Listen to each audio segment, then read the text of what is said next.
serious, so I opened my CIBIL report. I am so not emotionally ready for this. The score, these sections, words like utilization and inquiries. I bet something is wrong. Let's slow down for a second and see what the document actually shows. A CIBIL report is simply a record of how you use credit over time. It doesn't predict anything. It simply records what's already happened. Wait, then why does this look so serious? It won't if you go section by section and start from the top, right here at profile information. See, this section is all about you. Your name, your date of birth, your PAN number, your address. This is how lenders know the report belongs to the right person. First thing you check is this. If it's right, you're on solid ground. Okay, this is done. Now what about this number staring at me? Oh, that's your CIBIL score. It ranges from 300 to 900. The more closer it is to 900, the more comfortable lenders feel. This score is influenced by a few key things. How regularly you clear your dues, how many loans do you have, how long do you have them for, and how often you apply for new loans. Oh, so having a loan doesn't automatically lower my score? No. Loans are neutral. Late payments and high credit utilization are what move the score. Staying punctual on payments really helps. Missing deadlines and late payments is what affects your CIBIL. But it's the next section that gets me worried. Account information. It's so confusing. Yes. Although it's the most important part of the report, there's nothing to be worried about. See? This section. It shows every loan and credit card linked to you. For each one, you'll see the lender name, the type of credit, loan amount, current balance, and a month-by-month payment record. But wait, why is there a loan with a bank name I don't even know I'm dealing with? I've never walked into this bank, not even Googled it. So why is it in my credit report? Good question. And this is exactly where understanding how the system works makes things clearer. Many digital loans today are offered through platforms but dispersed by RBI regulated partner banks. So, if you took a loan via Axio or Amazon Pay later, the loan may appear on CIBIL under the partner bank's name. Same loan, same borrower, but a different reporting entity. That's called co-lending. So you're saying this random bank name is not random and it's not a new or unknown loan. This is actually mine? No, it's not random and yet it is your loan. And seeing this on your credit report bhi galat nahi hai. It's how co-lending is reported on CIBIL across the industry.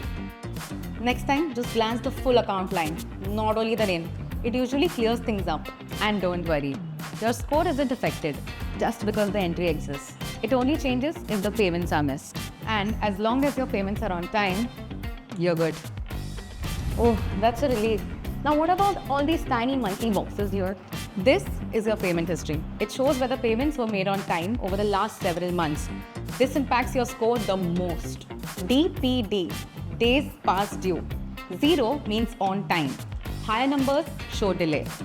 Lenders use this to understand your repayment pattern. Decisions of whether you will get the loan or not are mostly affected by this. This section tends to have the biggest influence on approvals.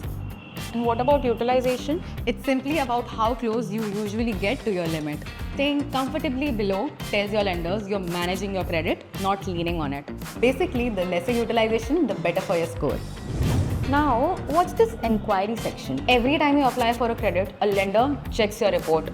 Too many inquiries in a short time can impact your score slightly. It doesn't mean rejection. It means then a lender pauses and looks closer. Fine. But the report also shows updates that feel outdated. I paid something recently. Why is it not reflecting yet? Because CIBIL update happens every 15 days, not instantly. A scheduled update, not live. So don't panic. It will take some time, but you will see the updates. Though this ownership dispute button sounds worrisome.